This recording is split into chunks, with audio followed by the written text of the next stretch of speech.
मतदान करत असतानाच एकदाच मतदान करता येतं। प्रत्येक बूथ निहाय मतदान केंद्र निहाय प्रत्येक उमेदवाराचे मतदार प्रतिनिधी सुद्धा त्या ठिकाणी असतात। त्याच्यामुळे मला असं वाटतं की काही वेळेला समजा तशापैकी असेल तर दुबार मतदान होतच अशातला काय भाग नाही, पण त्या पद्धतीची खबरदारी प्रत्येक राजकीय पक्षाला घेता येऊ शकते आहे। दीर्घ काळाच्या नंतर आता या स्थानिक स्वराज्य संस्थांच्या निवडणुका होत असल्यामुळे कुठल्याही पद्धतीचं सबब न सांगता लोकशाहीच्या माध्यमातून विरोधकांनी सुद्धा या निवडणुकीला सामोरं जावं असं मी त्यांना कळकळीचं आवाहन करतो।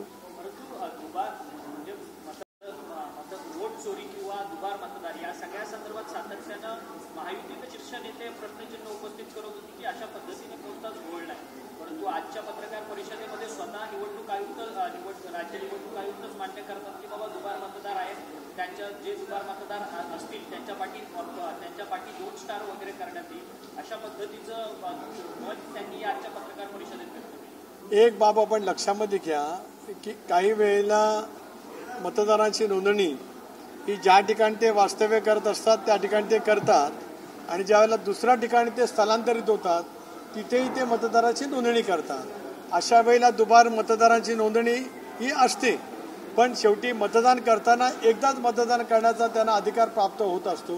लोकसभा किंवा विधानसभेच्या वेळेला सुद्धा, कारण ज्यावेळेला आपण मतदानाला जातो मतदान करत असतो त्यावेळेला आपल्या बोटाला शाई लावण्यात येते, ती खूण किमान 2 दिवस राहते। त्यामुळे लगेचच दुसरीकडे जाऊन कुठे दुबार मतदान केल्याचं फारसं कानावर येत नाही, तरी सुद्धा मतदार केंद्रामध्ये प्रत्येक राजकीय पक्षाचा त्या ठिकाणी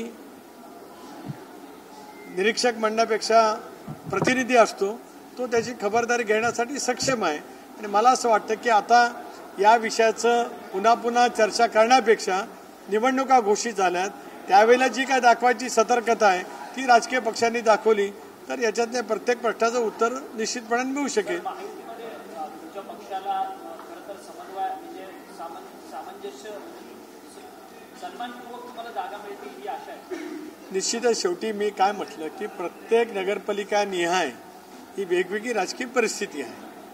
आम्हालाही सन्मानपूर्वक जागा मिळणं आवश्यक आहे। जिथे आम्ही ताकदवान असू त्यावेळेला इतर घटक पक्षांना सुद्धा असं वाटतं की त्यांना सन्मानपूर्वक जागा मिळणं आवश्यक आहे। शेवटी चर्चेअंती या गोष्टीचा निर्णय योग्य रीतीने होईल।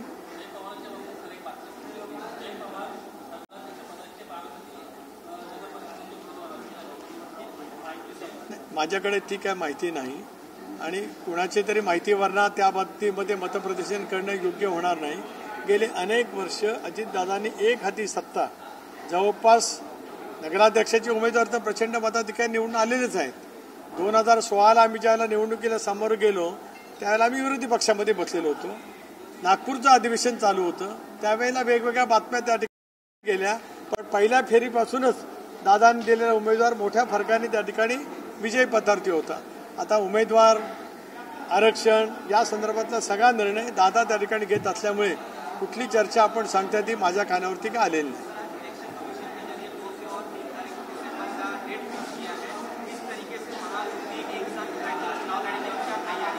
महायुति की समन्वय समिति की बैठक अभी 6 बजे मेघदूत बंगले पे होने जा रही है। उस बैठक में हम हर जिले के बारे में वहाँ पे चर्चा करेंगे, बहस करेंगे और हमने ये तय किया है कि आने वाले चुनाव में महायुति गठबंधन करके हम चुनाव को सामने जाएंगे।